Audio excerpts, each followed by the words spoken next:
Today, we're going to be chatting with somebody who is super special to me. She's somebody who's always had my back. She is my sister from another mother. She is none other than Avan Contractor. Hi!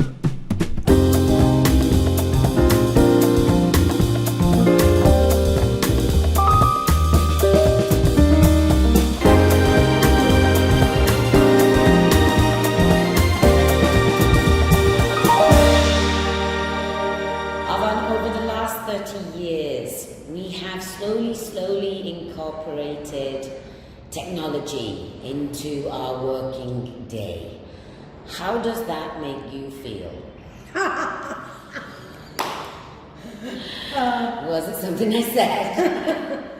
No, it's funny. Because I think I would have considered myself at one point quite tech savvy.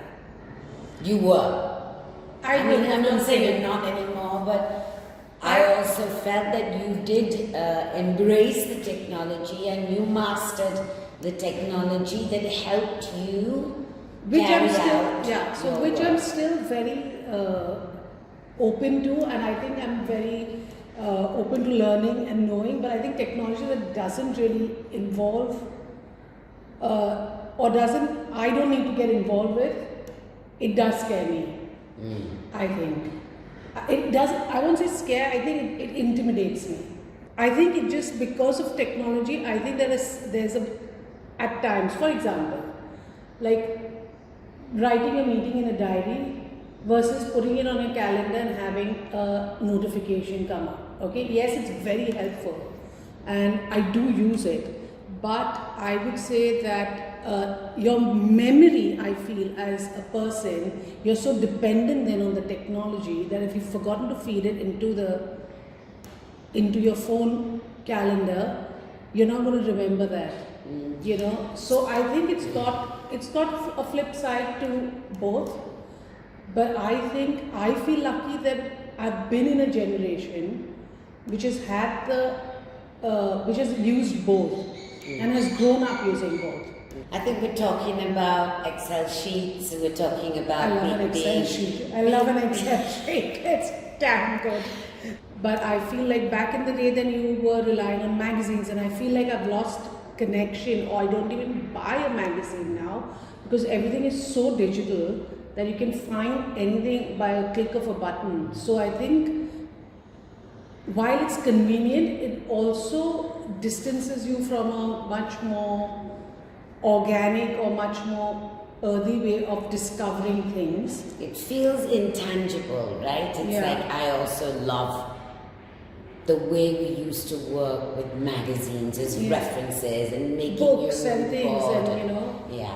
What do you think about the newest and latest technology? What do you think about ChatGPT? You asked it the question that how do I train my reception team to not make any mistakes? Imagine if you could be asked that question. It could give you a program, perhaps, to train your reception team and you know, the data to be able to help make that foolproof. Like we've always looked for many years at how can we improve the first point of contact in the salon, which is your reception. Okay, so obviously I have a flip side to it, and obviously I was relying on that. Being the devil's advocate, at the end of the day, what the ChatGPT will give you is what somebody at some point has fed into it. That person has to be a human, right? That person has to have the knowledge of what information is supposed to come out. Similarly, on what you search on Google and all of that, right?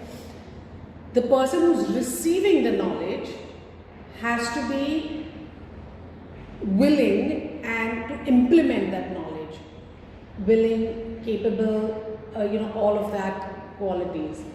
Even if you give that knowledge through a ChatGPT, is the reception performance going to be better than what it is given by a human? Yeah, it could definitely be a balance of the two. It can be, yeah. Right? You take the best of one. I hope, my personal hope is that we don't lose that personal touch within the salon environment.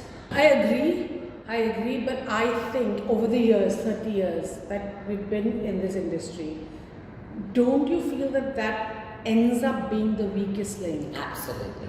Absolutely. That ends up being the weakest link in the whole phase. So if your meet and greet happens by the stylist, I mean that's ideal. We've always said that. We've said that to our stylists over the years since we've gone blue in the face, that if you're sitting free and you know your client's coming, greet them at the door and escort them to their chair. So then they have no choice but to do that. You know, even if they're with a client, even if they're finishing up with a client, it takes 2 minutes to go greet your client and escort them to a chair. So I think the client stylist equation becomes a lot more, I think, personal and. So removing that reception element and automating that might bring a more intimate, a more personalized touch for the stylist-client interaction, is what you're saying. It's interesting. So we've talked about AI, we've talked about technology. But what about augmented reality? When you think about using things in your environment that can be blended with the use of technology, layers upon layers. Imagine the salon environment, how that is going to look 20 years on, say. Do you think it would be any different? Do you think the tools that we use would be any different? If you look at the technology, for example, that a Dyson tool has brought to us, the fact that they have this intelligent heat control, how that has made our life much easier because we are working, we've always been, you know, our philosophy has always been to take care of the integrity of the hair while you work. So that element of, you know, controlled heat that you don't have to no longer worry about. Could that be, in your wildest imagination, applied to, say, a pair of scissors in some way? Maybe you've not thought about it, but if you were to put your mind to it, suppose there are certain aspects to the work that you do that you would like to make more proficient, for example, like the reception example we talked about earlier. Suppose you want to make the process of cutting hair more time efficient. Suppose you want to try, it's already happening, robots are cutting hair. How does that make you feel? I mean, I think I don't feel very, like I'm not feeling threatened by that at all. Because I feel that haircutting, a hairdresser's job is more than just the haircut. It is a very personal, intimate space. And therefore, I don't feel that, again, it's how much would a robot be able to personalize something for a client? It's only going to do what you feed it to do. I'm very happy with the human touch. I think it's more than just the technique, right? It's the interpersonal relationship between the client and the stylist. I mean, you can't take that away. That's the experience. So through our careers, we've seen different approaches to, you know, the salon business. If I was to just sort of split it up into two categories, one would be a salon run by a hairdressing professional, and one would be a salon run by a business person. Would that business person be willing in the future to forego the human touch and have a line of robots cutting hair for clients that want that experience? I would be tempted to say yes. I think because they're only interested in numbers, quite frankly. Yeah. And as a hairdresser, that's not my end goal. Yes, of course, I want my business to be successful, but I want the success of that business based on not just numbers, but on on my client loyalty, on my client, not just loyalty, but I think Customer satisfaction. on the customer satisfaction, the client experience, on the client, interpersonal relationship with the stylist. You'll never get that with a robot. No. I don't think you would. If we talk about now, today, I don't think I would be happy with that happening. I don't even think I'll be happy with having robots as my staff, quite honestly. Because there are certain things that humans can do that machines just don't. And at the end of the day, it's a machine. It can malfunction. So let's talk, Avan, about the customer experience. What it is today and what we've done to achieve that. And then, how could it improve in the future? Odd.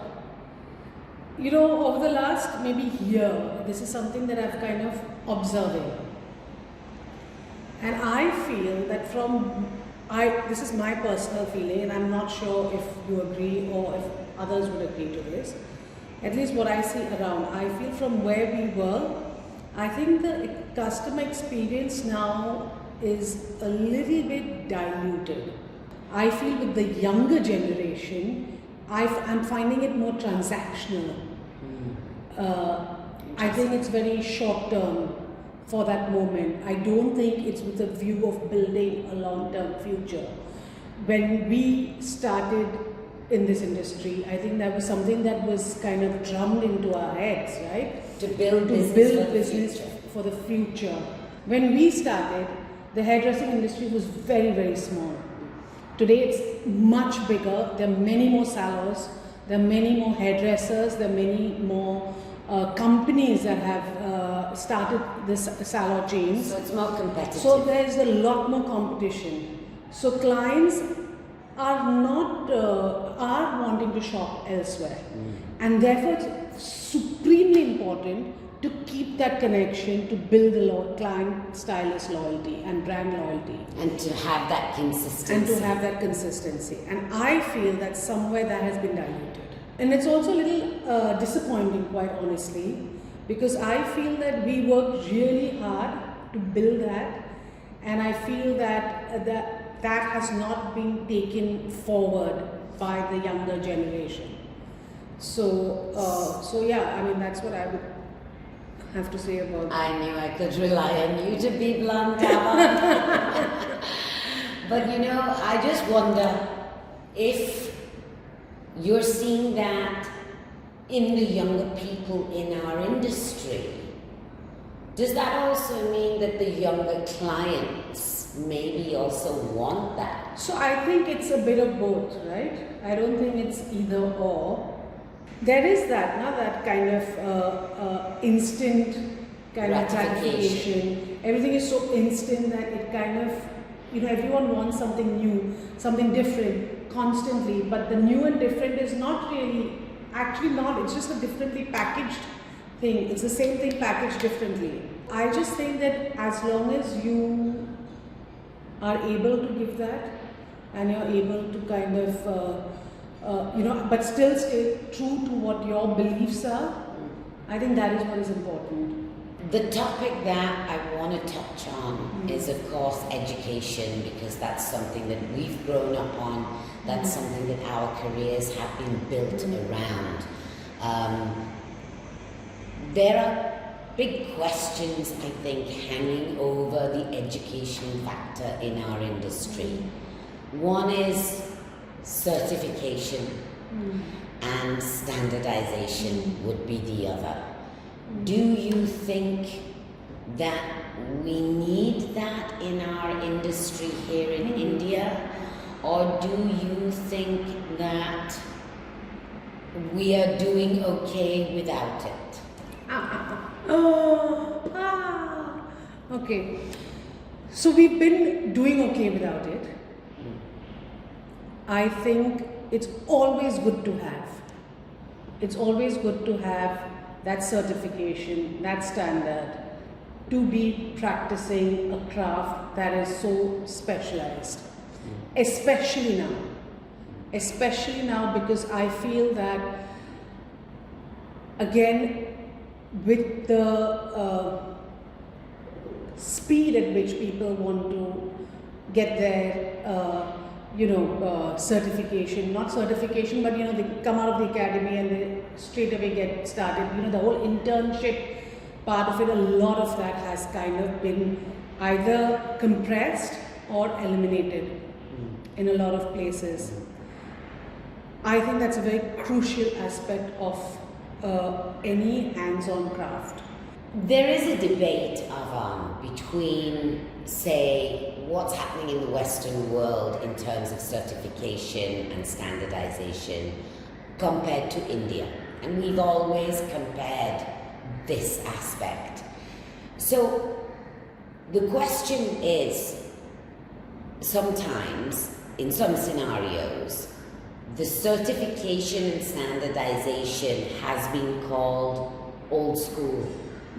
And is it actually benefiting the work that's being done on the salon floor today?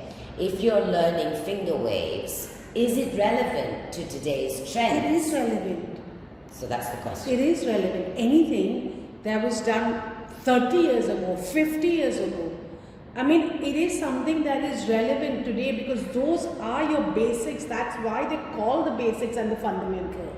Why is it called that? Because without that you can't move forward.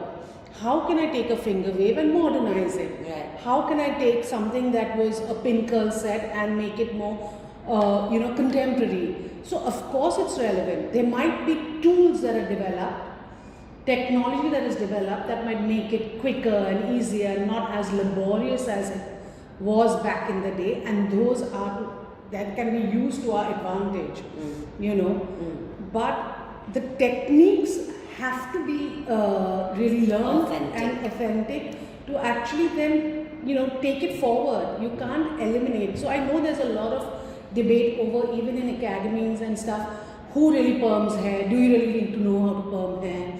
And how many perms do you do in a year? And the point is, it's not about perming. The point is about doing a roller set, which is really clean and precise and gives you the result that you need to do. Now, how you can use that concept, a lot of the times, I am grateful for my foundation, because even today, when a lot of the times when I get stuck on something, I just literally fall back on my foundation and think things through of how to approach a certain look, how to break that down, or how to incorporate a technique, or how to, adapt it in a situation, and how to maybe do it quicker, right. And still achieve the result that I want to achieve. So therefore, I am of a firm believer, and that you must know on, that without the right foundation and the right kind of, the grounding kind of learning, it's very difficult to jump steps. You're going to be stuck at some point. While your point was on certification, I think that I'm not saying the government might need to do that certification. I feel maybe it could be the like a hairdressing body that kind of does that, which would be great. It's always a good to have, I would say, which helps to build a certain basic standard for hairdressers to actually feel, to be able to kind of go out and then claim their kind of to feel accomplished. Almost like a Michelin star, like they use in cooking. Could it be something like that? Yeah, but I just feel like a basic, like I know I've achieved X, Y, and Z standard of certification, that I know that as I'm a technically sound hairdresser. I would like to get that kind of recognition. So if you were to be in charge, you don't want to put me in charge. Of setting standards for our industry here, how would you go about it? I want to say, if a doctor doesn't go through their internship and just opens a clinic straight out of med school, how confidently would you go to that doctor? Definitely not, right? Right? And if a doctor has done their hours of internship and got their certification and therefore then opens their clinic, for me, it's that. It's a no-brainer. It's a no-brainer. I think the reasons those were set when they were set, I think they were for the foreseeable future. I don't think anyone set them thinking that, oh, in future this can change. People do want to change it, but I think that could be true in any field. That is a professional, if it is to be considered a profession. Yeah. So I think that little bit of hardship and slogging has to happen. I know everyone wants to just fly immediately, but I think that holds you in good stead in your future career. And for me, it's a no-brainer. If you were to take yourself back 20 years, Avan, and you had to give yourself a piece of advice, what would that be? So I would say trust your instincts, embrace every challenge that comes your way, don't be afraid of taking risks, and never stop learning.